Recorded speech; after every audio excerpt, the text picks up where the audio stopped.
Bicara soal jurnalisme, mungkin yang terpikir di kepala kita adalah sosok wartawan yang ada di televisi, penulis berita di media nasional, atau tokoh legendaris seperti Najwa Shihab atau Kick Andy. Ya sebenarnya nggak salah juga, karena apapun yang ada di pikiran kita tentang jurnalisme, maka itu benar adanya. Suatu saat, saya pernah berpikir tentang betapa enaknya jadi jurnalisme. Kita bisa menulis apapun yang kita mau, kita bisa menyebarkan apapun yang pengen kita sebarkan kepada siapapun dan atas informasi apapun. Saya pikir rasanya mudah sekali untuk mendikte seseorang dengan apapun yang kita tulis.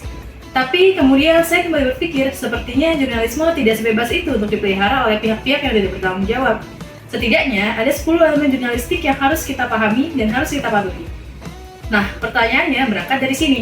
Apakah 10 elemen jurnalistik tersebut masih relevan untuk digunakan dan dipatuhi di masa sekarang yang serba cepat? Mari kita bongkar satu persatu. Jurnalisme adalah seni untuk menyampaikan kebenaran yang transparan, metode, dan data yang terpercaya untuk disampaikan kepada masyarakat. Mungkin kita sering kali dihadapkan pada kenyataan bahwa kita mungkin harus berbohong atau memelintir 1-2 fakta dalam sebuah informasi. Tapi seorang jurnalis tidak boleh seperti itu. Bisakah Anda bayangkan bahwa ada satu berita hoax yang mempengaruhi kepercayaan orang lain, membelah pecah masyarakat, bahkan bisa memicu konflik karena berita hoax yang tidak jelas sumbernya dan verifikasi informasinya.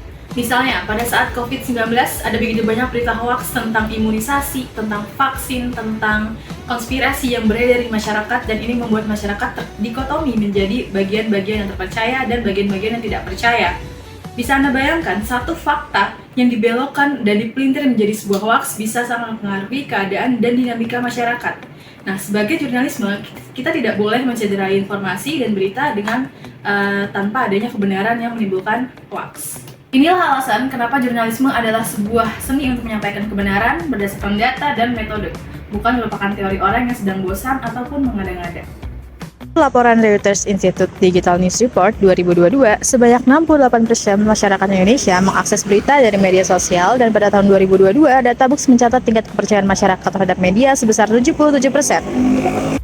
Naik 1 poin dibanding tahun sebelumnya. Sekarang, mari kita berpikir jika kepercayaan itu turun beberapa angka, artinya terjadi penurunan kredibilitas informasi dan potensi kebohongan. Jurnalis harus menempatkan masyarakat sebagai tanggung jawab, bukan hanya pembaca dan penikmat berita saja, sehingga apapun beritanya, jurnalis harus mengutamakan kepentingan masyarakat. Misalnya, seorang jurnalis yang lebih mengutamakan tokoh politik yang buruk, rakus, tamak, dan mendoktrin masyarakat untuk mempercayai tokoh tersebut sebagai orang baik. Nah, maka ini akan menjadi sangat berbahaya. Berkaitan dengan poin pertama, kebenaran yang baik adalah kebenaran yang melalui verifikasi. Bisakah kita mengatakan sebuah hal yang benar tanpa verifikasi? Jika iya, maka hal tersebut hanyalah argumen penipu belaka. Sebagai jurnalis, wajib hukumnya untuk memverifikasi data sesuai yang terjadi di lapangan tanpa melebihkan ataupun mengurangi. Ada sebuah kasus di mana masyarakat tidak ditempatkan sebagai tanggung jawab dan media berfokus pada kekuasaan, yaitu pada skandal Cambridge Analytica, yaitu kasus penyalahgunaan data milik 50 juta pengguna Facebook yang digunakan untuk memenangkan Donald Trump dalam pemilu Amerika Serikat di tahun 2016. Ketiga elemen di atas kerap dikaitkan dengan independensi jurnalis. Misalnya, Kick Andy, kita tahu dia adalah seorang yang galak dan sadis dalam menginterogasi tokoh-tokoh politik yang hadir di acaranya. Dia menguliti tanpa takut diintervensi sama sekali. Artinya adalah seorang jurnalis memang harus independen terlepas dari apapun pihak-pihak yang menungganginya. Jurnalis harus bicara sesuai fakta dan data. Kita pasti sangat familiar nih, selain dengan Kick Andy, pasti juga dengan Rossi atau Najwa Shihab, yang memang kehadirannya dianggap sebagai momok menakutkan bagi para tokoh politis di Indonesia. Memang sepatutnya jurnalis itu harus tegas, objektif, dan tidak pandang bulu dalam menginterogasi ataupun mengawasi siapapun. Atas berita yang dibuat jurnalis harus bisa bertanggung jawab dengan membuka forum publik yang memberikan kesempatan kepada masyarakat untuk berbagi sudut pandang. Bayangkan jika jurnalis tidak membuka kolom komentar misalnya pada portal berita nasional, maka hanya akan terjadi komunikasi satu arah, sehingga masyarakat tidak punya kesempatan untuk berpendapat. Selanjutnya, jurnalis harus mengemas berita dengan menarik yang bisa mengikat perhatian masyarakat. Berita yang menarik akan menimbulkan perbincangan. Perbincangan yang ramai akan memicu kesadaran. Apalagi beritanya adalah tentang sebuah isu atau masalah yang sedang ramai dibicarakan, sehingga masyarakat penting untuk mengetahui berita tersebut. Seorang jurnalis juga harus proporsional dalam menyusun berita dan harus loyal. Jurnalis tidak boleh terlalu membaikan ataupun terlalu menjahatkan suatu berita atau framing terhadap seseorang, tetapi harus membuatnya sesuai dengan fakta dan data, juga harus proporsional. Selain itu, jurnalis juga harus mendengarkan hati nurani sendiri dan menangkal berita hoax. Bagaimana caranya jurnalis bisa menangkal informasi hoax? Dengan cara membanjiri berita yang beredar dengan kebenaran dan verifikasi agar tidak ada ruang untuk berita palsu.